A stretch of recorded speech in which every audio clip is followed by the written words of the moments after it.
पाखंड से सच निकले, नौटंकी से भ्रम निकले, खैरात से कर्मठता आए या न आए, लेकिन परिवार से प्रेम था, प्रेम आ भी सकता है। परिवार से त्याग था, त्याग आ भी सकता है।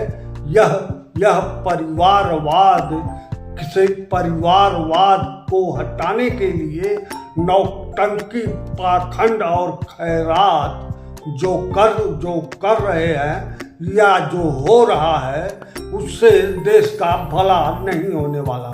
एक चीज आप समझ लीजिए, टुकड़ों में सच बताया जा सकता है, टुकड़ों में सच को छुपाया भी जा सकता है और टुकड़ों का सच दिखाया भी जा सकता है। आपको, हमको, सबको यह पता है, पहले परिवार होता था। मैं आपको बताऊं, हमारे बाबा, 3 चचेरे बाबा एक संयुक्त परिवार में रहते थे। 3 चचेरे बाबा मीन्स दादा मेरे, 3 दादा थे और तीनों चचेरे थे और एक में रहते थे। आज की स्थिति है, सहोदर भाई, एक ही माँ के पेट से पैदा हुए 2 भाई एक साथ नहीं रहते। परिवारवाद को इस तरह तोड़ा गया, परिवारवाद इस तरह टूटा। लोग पहले खुले में शौच करते थे, लेकिन मौज कमरे में करते थे। आज लोग कमरे में शौच करते हैं और खुले में मौज करते हैं। अंतर यह आया, परिवारवाद का विरोध पाखंडवाद से, नौटंकीवाद से और खैरातवाद से किया गया, इसे खत्म किया गया।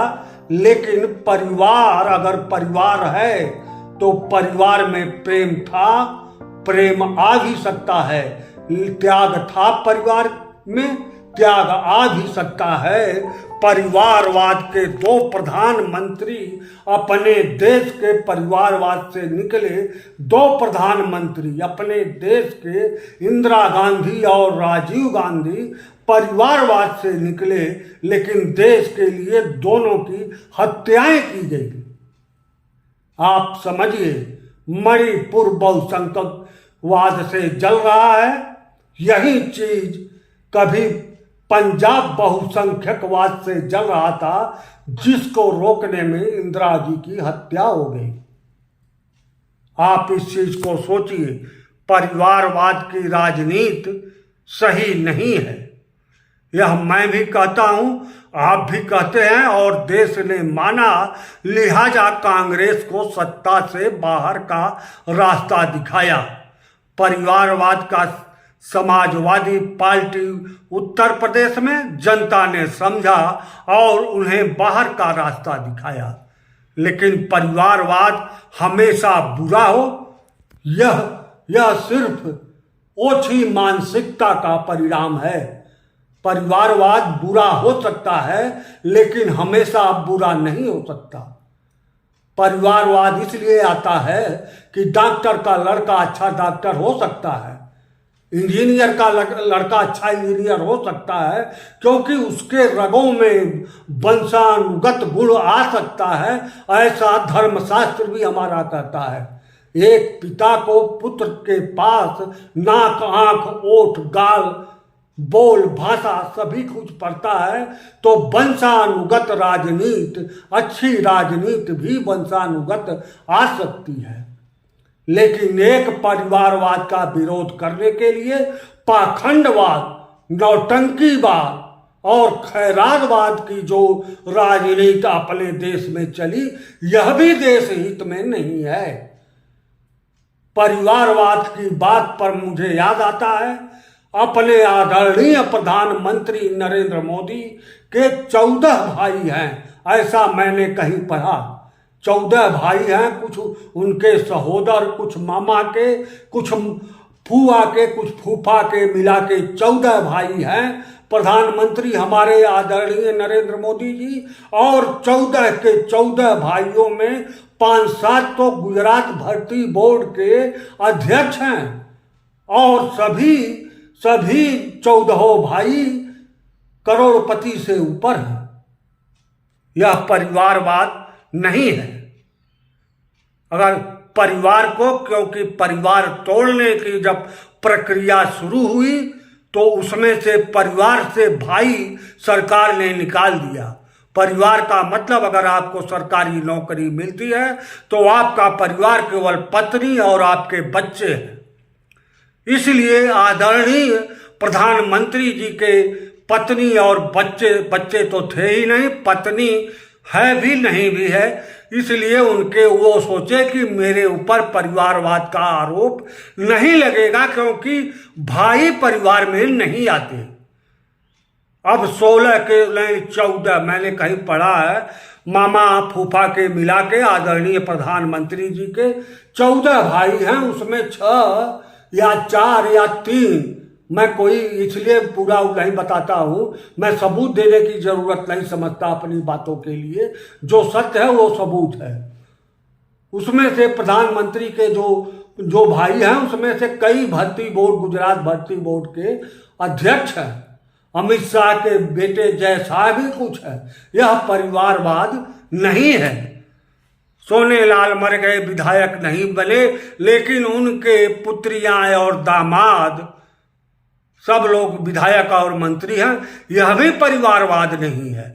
सोचिए, देश का भला अगर परिवारवाद से नहीं हो सकता तो पाखंडवाद, नौटंकीवाद और खैरातवाद से भी नहीं हो सकता।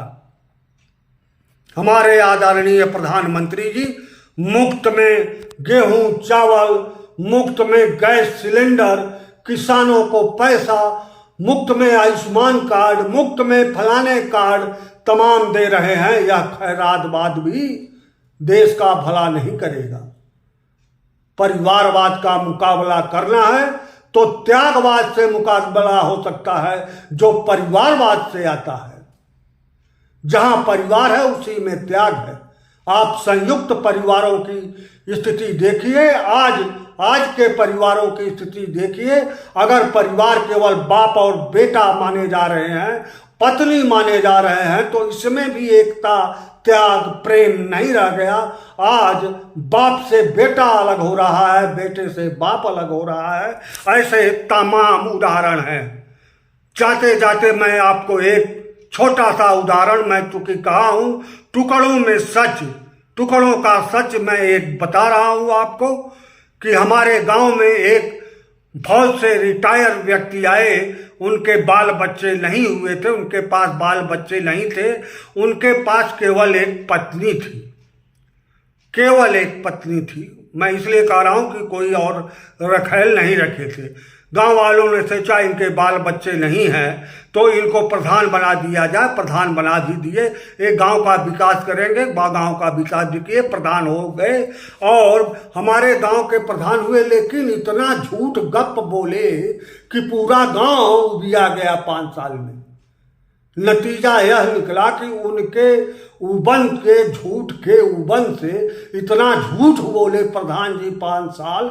यह सत्य घटना बता रहा हूं, इसलिए मैं कह रहा हूं कि सत्य का सबूत नहीं देता मैं। और इतना उबा हमारा गांव उनके झूठ से कि एक गांव के बहुत बड़े लोफर, अज्ञानी और स्वार्थी व्यक्ति को गांव का प्रधान उनके विरोध में चुन लिया कि इस झूठे से पिंड छूटे।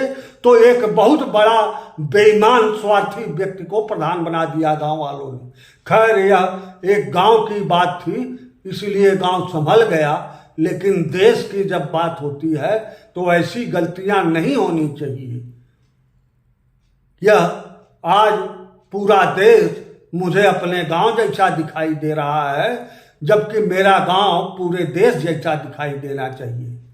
लेकिन यह अभी होता दिख नहीं रहा है। 2024 का चुनाव परिणाम बताएगा कि गांव देश जैसा हो गया या देश गांव जैसा।